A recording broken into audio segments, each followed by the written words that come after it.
Okay, hello everyone. Welcome to this session with Doing Sociology. I'm very excited to have Dr. Jagriti Gangopadhyay today with us. And we are going to talk about something which is very pertinent and significant in sociological and social research, but is often not given the kind of importance that it should, which is about writing a research proposal.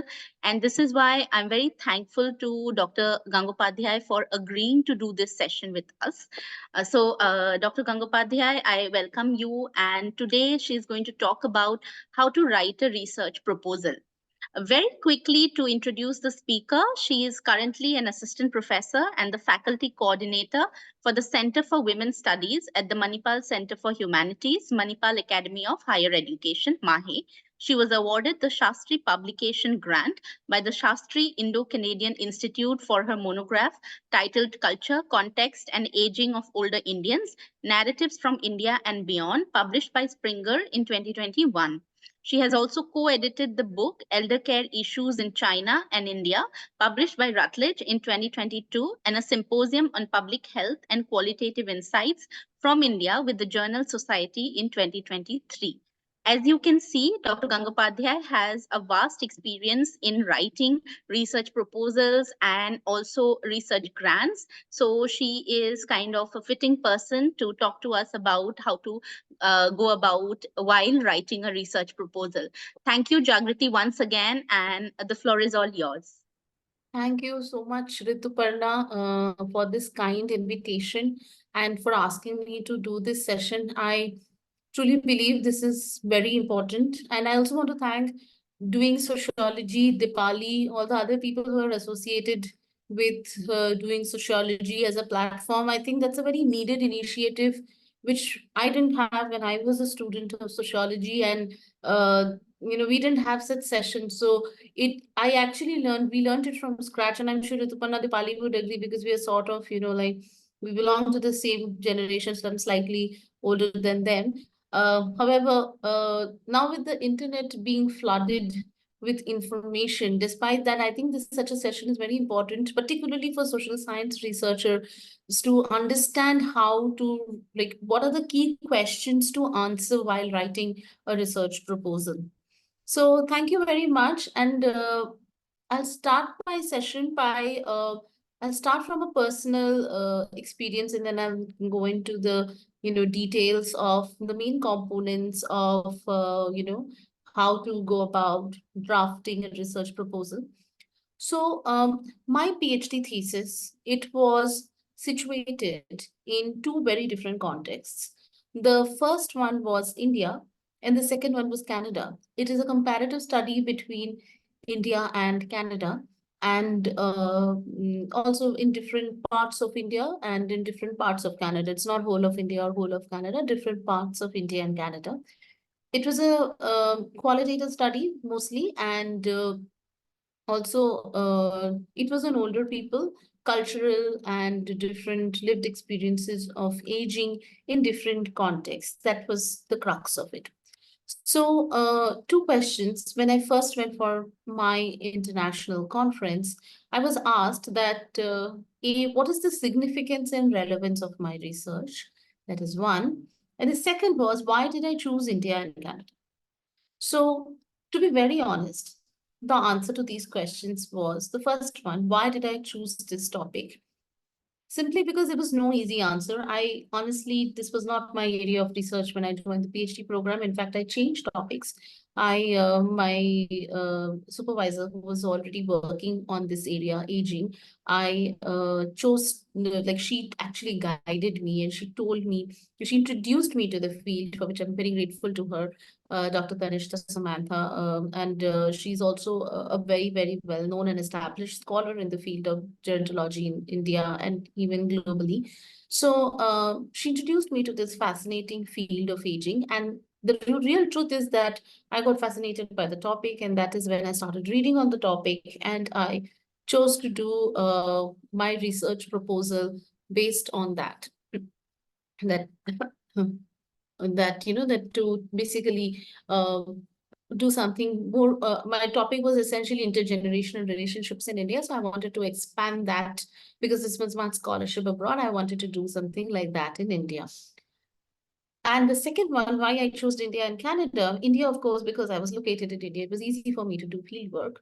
And second, Canada, because honest answer was I actually got funding from Canada to do my study, which was the main reason why I could situate it in Canada. However, at that moment, at that point during the conference, I realized that I could not say any of these things because if I did say it, I would hardly be taken as a serious research scholar. And that is the time when I realized that how important it is to have a research proposal in your head, in your mind, and also to understand that not everybody is familiar with your research, right? So with this background, I want to start my presentation to talk to young scholars and also other scholars, established scholars who all are attending this talk to precisely argue that how important it is to write a research proposal. Also, now that I'm a faculty, I often, students come and when they are writing their research proposals, a very common question that I get now as a faculty of sociology is that what is it that we need to write in a research proposal? And I find that question to be interesting because when I tell them that why do you ask me? Because the internet is full of information, then they tell me that while it is there, but it is very difficult for social science researchers to come up with a research proposal essentially because the idea of research proposal that is available on the internet caters a lot to engineering and sciences, and they are not sure how humanities and social sciences scholar would fit in. So with this, I start my presentation. And is my screen hanging? Um, It's on the first slide. yeah, I'm not able to change slide. That's the only thing. Okay. Uh, yeah, 1 minute. Yeah, can you see the second? No, I think the sharing has stopped. Oh, the sharing has stopped. Okay.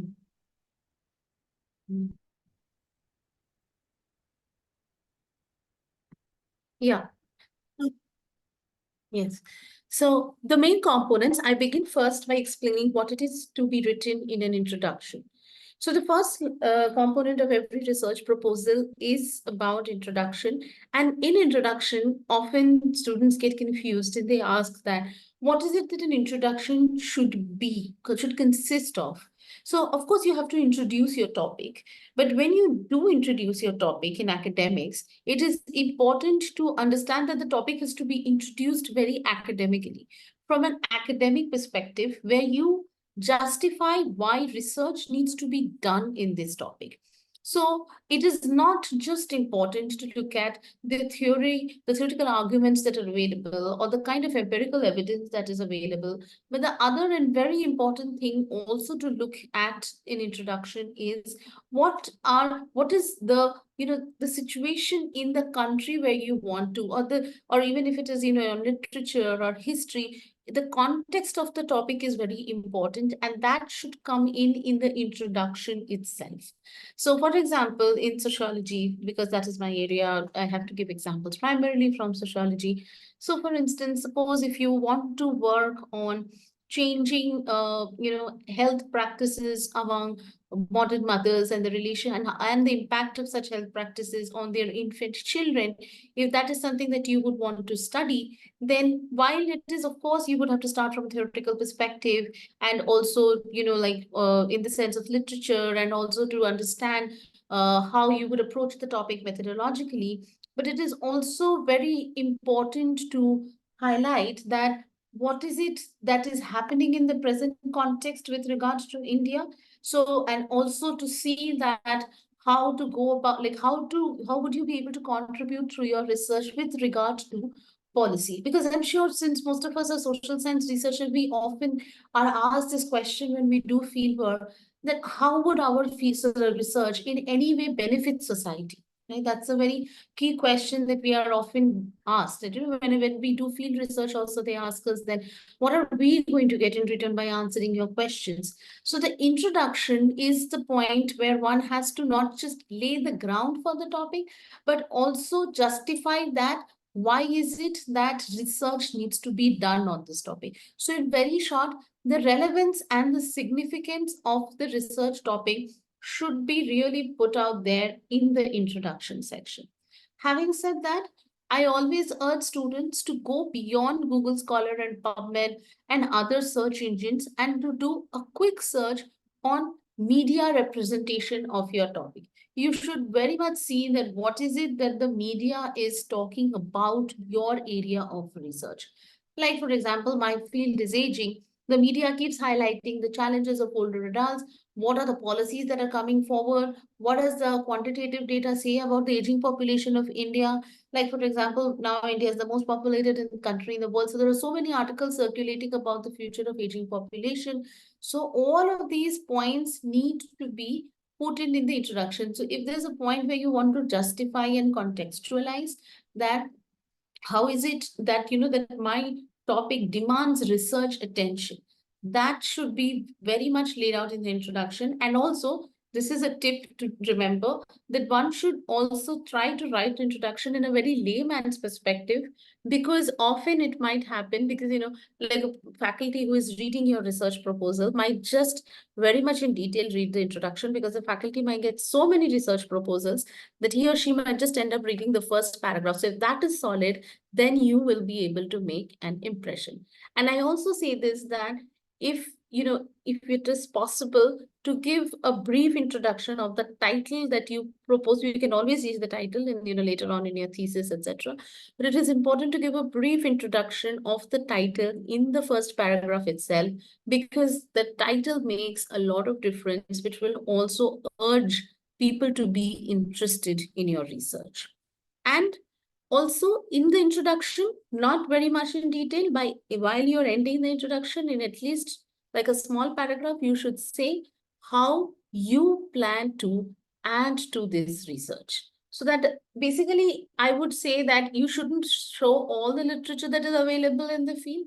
You shouldn't put all the literature that is there, but just maybe one or two important work, and say that while such scholars have made such important contributions, however, expanding on their work, we would like to add by doing, I would like to add by doing such and such work. So the introduction is a place where we can give a one-line intro of our lit review and our methodology and context. Because I think we should spend a lot of time writing the introduction in detail, because that is the place wherein we will be able to really put in our perspective and why, and lay out this relevance and significance of our research. Followed by that is the literature review. Now, this is also tricky, because often I have found students asking me that how many articles should we read for literature review, which is enough to be able to, make a point about our literature review. Do we have to read a lot? How do we know whether we are reading a lot or we are reading less? Now, why I call this tricky? Because, like, for example, often we come up with like new topics and new areas which excites us, which we are very passionate about, and we want to do research only about that. So however, it is also important to understand that while our topic is very important and relevant to us, as researchers, our job is to expand the topic to the wider audience. So it is very important to link your topic to the existing scholarship. So now, in this large area, like for example, if I were to say the area of discipline of sociology, you might be interested, say, particularly in family sociology, urban sociology, medical sociology. So whichever your area, you should in that try to understand that through your research, how are you contributing to the larger picture? Now, once you have got that perspective, then it is important that you should start reading that literature and cite the relevant literature. I'll give you an example. One of my research papers is on living apart together, a new family formed in urban India. Is it? Like, that is the question I'm asking. Now, this is a very new topic, and actually, there is no research with regard to this topic in India. So then what do I do? Do I not have a section on literature review because this topic is under researched? Now, that is not possible, right? I have to do research, and this is a topic that I am very passionate about, and I want to do research on this topic. So, then how do I go about it? So, what I do is I focus on two aspects. First is what are the changing marriage practices that are coming, the transition from arranged love marriage, then, like love arranged love marriages. There's much scholarship on that. Many scholars have looked into these, the changing marriage practices. That is one.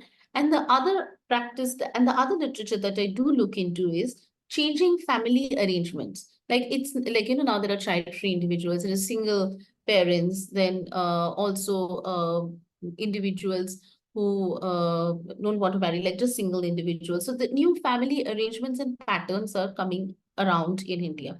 So I also look at that scholarship and then argue that, and I do not, while citing literature, what often happens is students go into detail and start, citing one literature much in detail, and that what happens is then you get confused. So you should go chronologically, like maybe start from the 90s, 2000s, and see 2010, and see that how research has progressed in your field. And in one or two sentences, you should be able to briefly highlight that what are the main topics that have been covered in your area and who are the main scholars. The main scholars should definitely be cited. So when you do a search engine with regards to your literature review, you should in detail see that who are the primary scholars who are having a conversation about your topic in this field. And then the literature review section, this is very important. You should be able to highlight in complete 2 to 3 sentences, how are you adding to the literature? How is your research adding to the literature? That is a very important component that you need to do. So this is something that you have to address. So this is the second point. Also, to understand that, sometimes it might happen this topic is not researched in India at all. It has been researched outside India. So when you want to do a global scholarship, then how to go about it?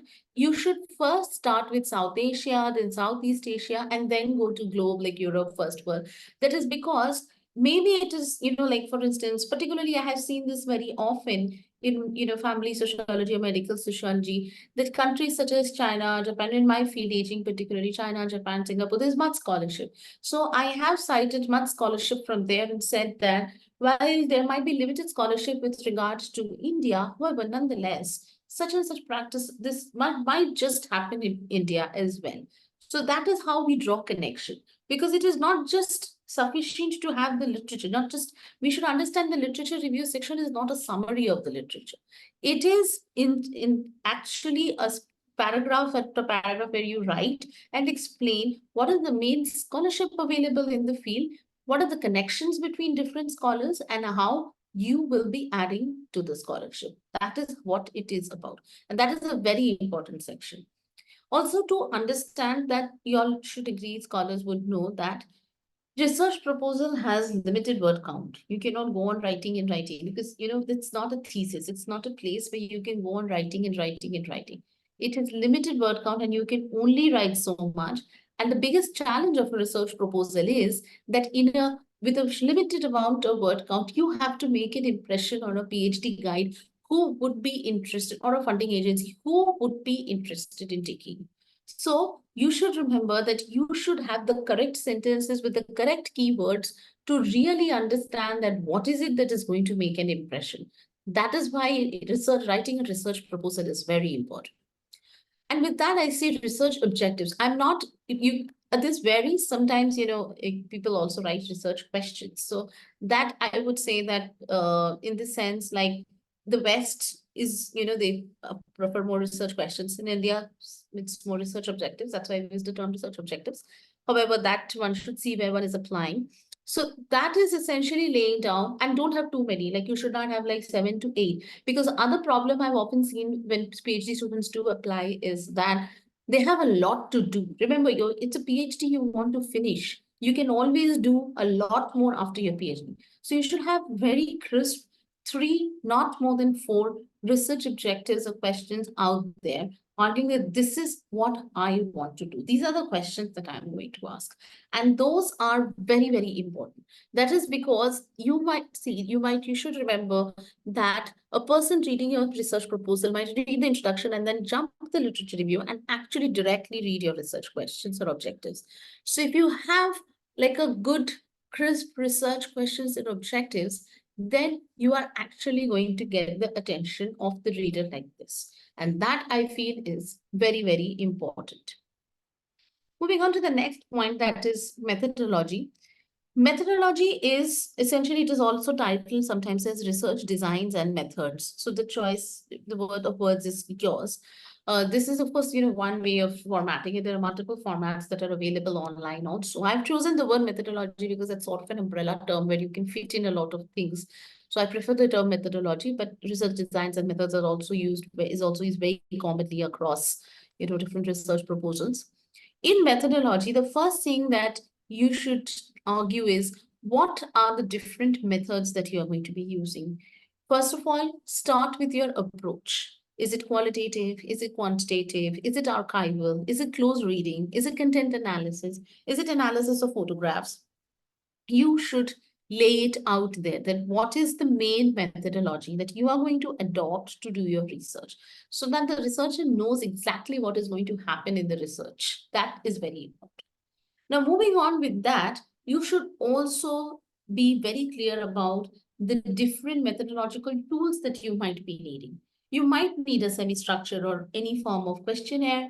You might do now, a lot of scholars are doing digital ethnography, so you might prefer to do that. You might do online interviews. You might do in-depth interviews. You might do face-to-face interviews. You might actually have to spend significant amount of time in the field, so that all of these points need to be indicated very clearly in the methodology. The methodology is the other important section. And also, this is something that scholars often don't do. They try to do a lot. Like, I've often seen samples, research proposals saying that I would like to interview 50, 60 individuals. Is that doable? Would that be possible? So those are the questions one should ask before writing a methodological question. So it has to be very realistic. Okay. It has to be extremely realistic to argue that what is it that you would be able to do in your research? How much of the task would you be able to take on while you are doing the research? So the methodologies, these things need to be spelled out. And having said that, the context, like where are you going to locate your study, is also very important. Like many people say, I want to do my study in India, but India is a big country. Wherein in India? Which part of India? Like, for example, if you were to say, I want to do my study in, say, Bombay. Bombay is also a very big city. Which different parts of Bombay? How would you have access to those parts? Do you know people there? Would you be able to network? Do you speak the local language? All of these factors should also be very much spelled out in the methodology section. That is because after the other very important, like all of them are important, but the most important is also methodology, because a lot, the disciplines are also defined by the methods we use, right? So the methodology section is also very important to really argue and highlight that this is what I want to do. Followed by that is funding. Funding in the sense of like, would you be like, what would you be applying for other external grant funding? Would you, obviously there, you would prefer institutional funding, but what are the other modes of funding that you might want to apply for? So in that sense, like indirectly, you are also giving an idea of the research plan, like, how you plan to undertake research. So that is, where you put in the funding opportunities. Because if you think that later on, maybe not at that moment, but later on, there might be funding opportunities, so that and then of course the citations. So this is like these are the main components of research proposal, wherein however you can tweak, because there are many formats that are available on the internet, and this is just a standard format. But basically to lay it out there that how like this is what will actually make your research important and significant. One sec.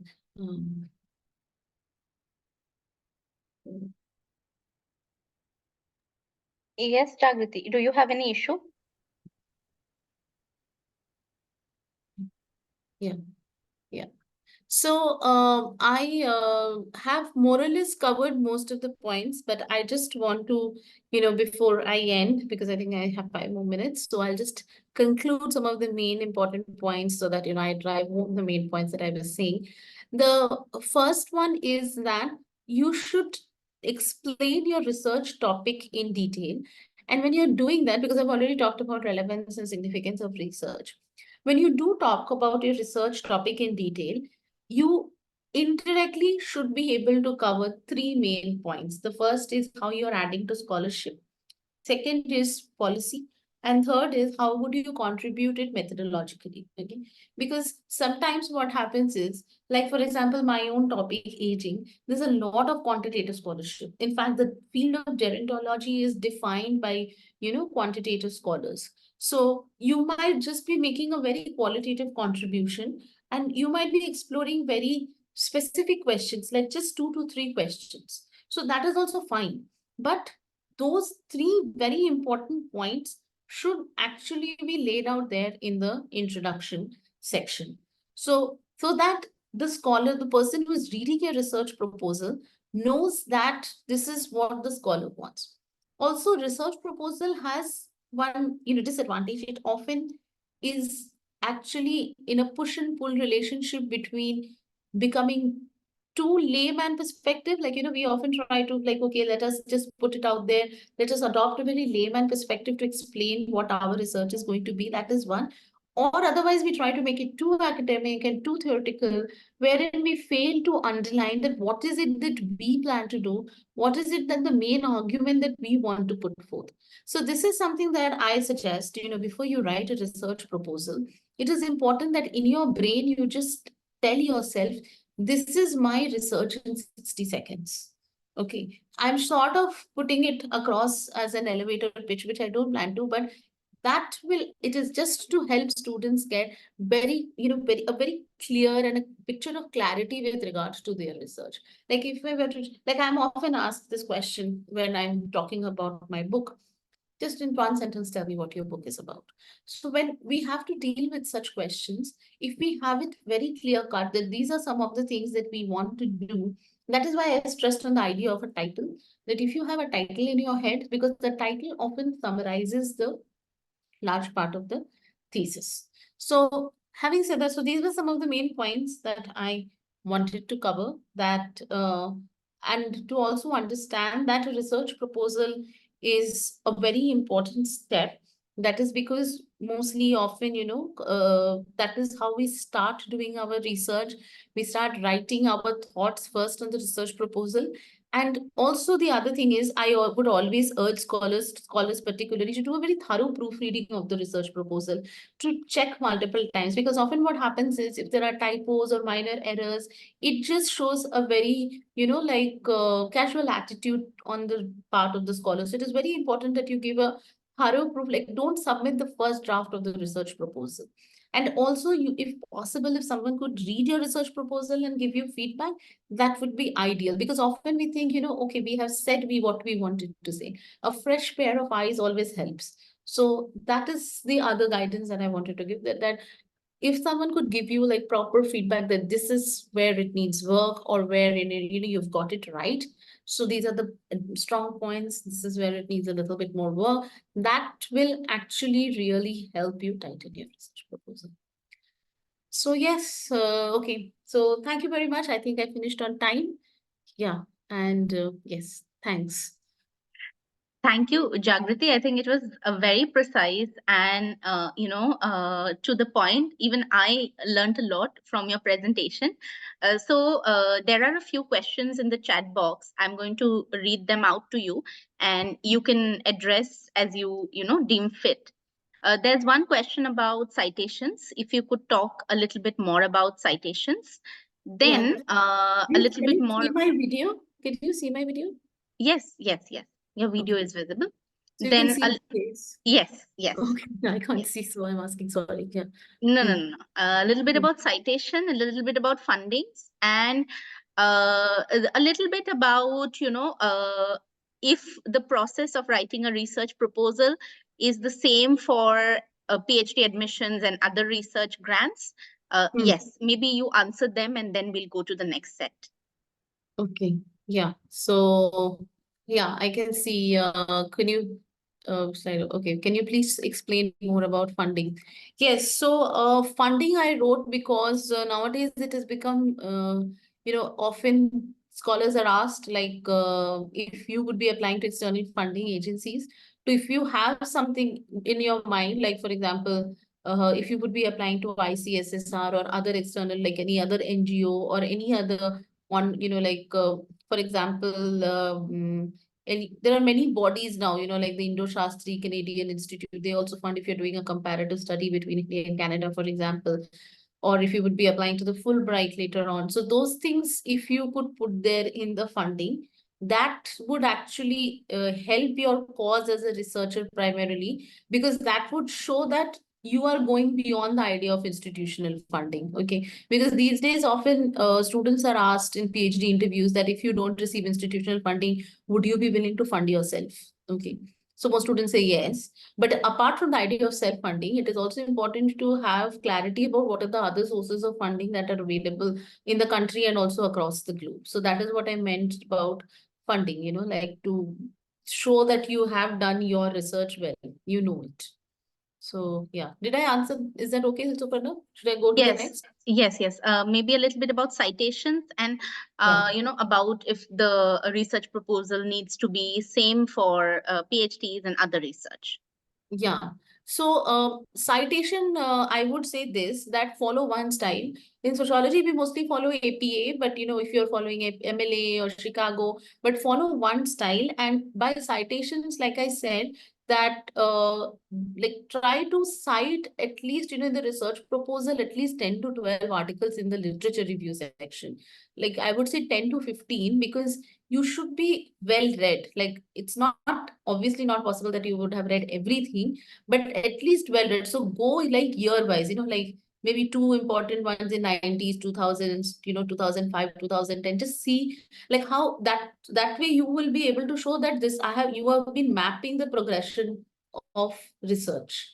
That you have been following your research very precisely. So that is the idea that you want to give. So that is very important. That is how, and citations and references, now there are so many, like Google Scholar itself does citation. So it is important to follow because it's a very tedious task. And if if you make a mistake, then it will come back to you. You only have to correct it. So it is important to, I think, to use an online mechanism so that we don't go wrong. That's all. That's about it.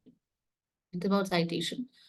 In terms of research proposal actually becomes important for programs where you have to write a thesis. Okay, because particularly like from if you're transitioning from BA to MA or MA to PhD, of course, like for BA students, we don't need, because we don't expect, even if there are programs where you have to write a thesis, we don't expect them to have a very clear picture about research, because in schools, the idea of curriculum and research is very different as opposed to college. But it is particularly needed if you're writing an MA thesis or a PhD thesis. So yes, it is slightly different because for MA thesis, when someone is reading your proposal, they would be more interested in knowing that if you have a general basic idea of the research, like are you confident about the topic? Okay, so there in the introduction and slightly the methodology would be more important, that okay, that this person knows that this is what I will be able to achieve in this period of time. However, PhD has to be more detailed, and research proposal becomes more important during the process of PhD, because that is how you might be shortlisted for an interview. Because if you clear the exam, next step might be to write a research proposal for the interview, and you will be asked questions specifically from the proposal. Like I'll give you an example. One of my students is working on STEM and motherhood. So there is actually a lot of scholarship on STEM and motherhood. Okay. So the panel asked her that how are you going to contribute, new. So then she had to say that I'm specifically looking at mothers who have newborn babies. So that is making it more specific, like in ways of sample. And I'm particularly interested in looking at mental health. So the mental health angle is what distinguished the topic. Okay. And she's looking at mental health from a medical sociological perspective, because the psychological and the psychiatric, the social psychological research is already out there. There's much scholarship in India. Okay. So, this is how you have to, like, basically your argument needs to be much more established for PhD as opposed to MA. At MA, the point should be more about justifying the topic, not so much because the argument refinement happens, because that might be the first time you're writing a thesis. Whereas in PhD, the idea would be that you would have a fair idea of how you could be contributing to the scholarship. So that these are the two differences. Yeah, what are the next Yeah, questions? I think it makes a lot of sense of what you said. So there are a few questions about how to know if your topic is relevant. I mean, how to find out if it's contributing to policy or is socially relevant. And a related question is, how does one sort of figure out a research question? Yeah. So yes, I think this is an important question, how to figure out the policy, because there are certain topics which have no policy in that sense, you know. Like I gave you the example of living apart together. How would that make any sense for policy? Or for example, now my new area of research is I'm looking at male caregivers, because so much scholarship on female caregivers. I'm looking at older male caregivers who are looking after their spouses and their mothers, particularly a lot of scholarship on, I'm looking at divorced older men who are looking after their mothers. So, however, like how is this topic even relevant? So, while justifying that, one thing that you should be, able to say in the introduction very confidently is that social science research is always looking at something new. You should be able to, you should have clarity about the novelty of your research. Okay. Like, for example, in sociology, you would, like we would agree to a certain extent that certain fields are underrepresented as opposed to other fields. So, like, for example, rural sociology, the sociology of village, caste, gender, religion does have much more scholarship, established scholars as opposed to the newer fields like medical sociology, urban sociology. These are still upcoming disciplines. So that is one way of justifying and contributing, that you want to contribute to this new emerging field of research, and this demands research because often, you might say, so the two ways of justifying this is also, it is important to see, like, if you are contributing any way to the demographic of the country. Okay. Like if there is any, like I wouldn't ask you to do a quantitative analysis, but just to see if there is any statistical representation of, your topic. Like one of my students is working on mental health of medical students. Now there is so much scholarship on mental health. Okay. And there is scholarship on medical students also. So he is quantifying, just the number of suicide rates that have happened and what are the challenges that medical students have been facing. So it is very important to see what is the media reporting broadly about your topic. And that would often be, you will be able to justify that whether you would be able to contribute in policy or scholarship, or in that sense, the demographic of a country. So that is like, just look up if there are some media articles on your topic of, like, even if not directly on your topic, but like, for example, like I'll give you an example. My other student is working on child free. There's technically no representation, like statistical representation of child free. It's in fact, she says it's a social media trend that has, come about, and it's much more Western than India. Like if you're in India, the reasons for being child free is very different from the Western reasons. However, nonetheless, there is some existing scholarship and she wants to expand on it. So it's many things together. It's policy, it's literature, it's how you would contribute to sociology as a discipline. All of these things is important to be able to justify the relevance of your topic. Yeah.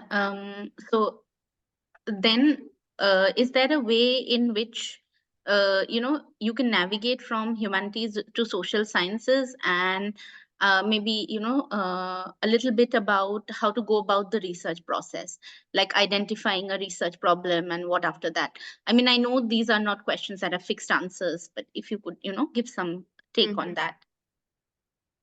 Yeah, I think there's one question I can see, how an English literature student will find out the topic chosen will benefiting society, as finding out significance is easy. Yeah, and it is, but when it comes to English literature, ma'am, elaborate. Yeah. Yes, that I agree. Not just literature, also in terms of history, the humanities, the problem is much more as opposed to social sciences. That I do agree, because social sciences has the aspect of policy which humanities doesn't, and I do agree with you. However, like for example, if I were to ask you why did you choose to do your thesis on this book? What is interesting and unique about this book? So that is how you could justify about, your research. Like for example, if you are looking at the works of Jhumpa Lahiri, for instance, then you should be able to tell me why Jhumpa Lahiri as a scholar is important and significant, who are the contemporaries in the field, and why her works stand out. Because while I do agree with you in principle that in humanities and social sciences there's a difference in the two sort of disciplines, but you would agree with me that the literature novels also, in most of the times they reflect what society is going through, right? Like most of the Booker Prize winners, etc. If you see now the recent books, they're all writing about dystopia. They're writing about that I see so much literature on the pandemic, on COVID-19. Every author is writing about that. So that is also, I think it is difficult to take out society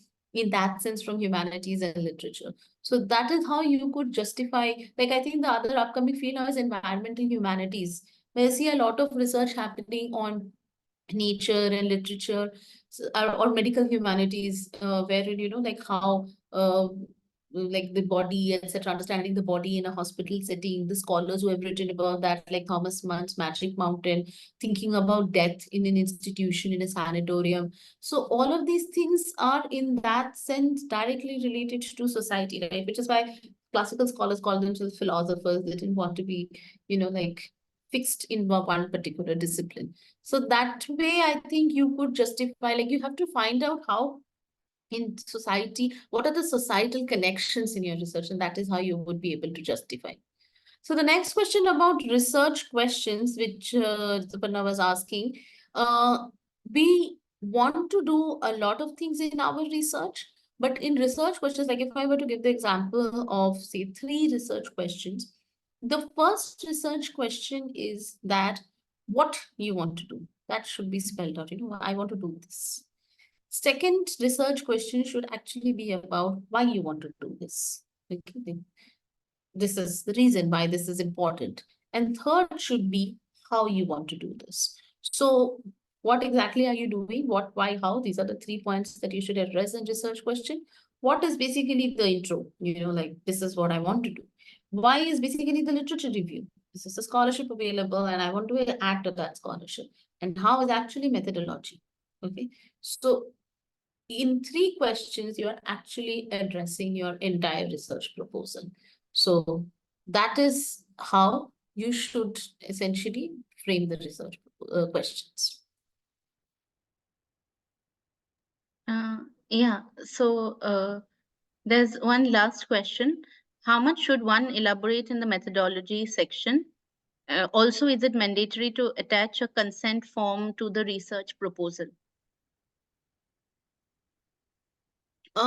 So those are no, in the sense actually you would get ethics clearance only after you get admitted into the program. Okay, you will not get ethics clearance till the time you are admitted. Like you get an ethics number and all of that. So you have to design the consent form only after the like you have got admitted, so that won't be possible. You can give a brief idea about the sample size, that too, like tentatively, roughly, this is how many interviews I would want to do. And if you have done some pilot, if you've done some preliminary research, that you can highlight. But otherwise, so in the methodology, you should basically write like, what is the approach? Like, is it a qualitative approach? Is this a mixed methods approach? Is it content analysis? Is it close reading of a text? Like, what is it that you're going to do? Like, how would you go about doing the research? If you're going to be locating your study in such and such parts of India, that needs to be mentioned. And why did you situate it there? Like, how would you get access? Maybe because you speak the local language. Those things need to be mentioned very clearly. And also whether you would be doing online interviews, face-to-face interviews. These are some of the things that basic idea of how you would go about doing your research should be there. Yeah. Sorry, Jagriti, I think there are 2 more questions. One is about tips on doing a literature review on a newly emerging field and how long a research proposal should be. Yeah. So Well, I think a research proposal, I'll answer the last question first, in the sense it should not be too long. Like ideally, it is best to restrict it like to 1,000 words. That I'm saying, including citations. At the most, you could go to 1,200. Because if you have a very long research proposal, the audience, like the scholar might, whosoever is reading your proposal might lose interest. Okay. So it is important to make it crisp. That is one. And the other question about how to do literature review, that, as I said, the first most important point is to see that you should try to link your micro topic with the macro topic. Okay. Like, for example, if you are looking at use of medical apps by pregnant mothers, this is the micro topic. Okay. The macro topic is actually largely women's health. That's the macro topic here, like changing practices of women's health or technology and women's health. Whatever you see is, like wherever research has been done. So you should just, so now as soon as I say technology and women's health, that obviously means that it's a very post 2000s scholarship that you're going to be looking at. So first you should establish this link between the micro topic and the macro topic. So you would see that before apps came the internet, many women, would start Googling on the internet. Once the internet boom happened, people started reaching out to information on the internet. So that literature should be cited in briefly, like 2000, this was happening, 2010, like give like a decade wise, like short analysis in 2 to 3 sentences. That is important. And then you should see if any world event has happened or not, like COVID. Obviously, the use of apps went up primarily because of the pandemic. And you might come across pandemic literature on apps and, like pregnant women and all of that. So those again need to be cited in 2 to 3 sentences. Give the main important scholars who have worked on this. But you might see that nobody has worked on India. Then bang, you write in your sentence that there is scholarship in Singapore, Japan, Bangladesh, etc. But India is missing. This is how I want to add to the scholarship. This is how you do the literature review. Yeah. Okay. I think there are no more questions. I see a raised hand. Santhony, do you want to type your question in the chat box?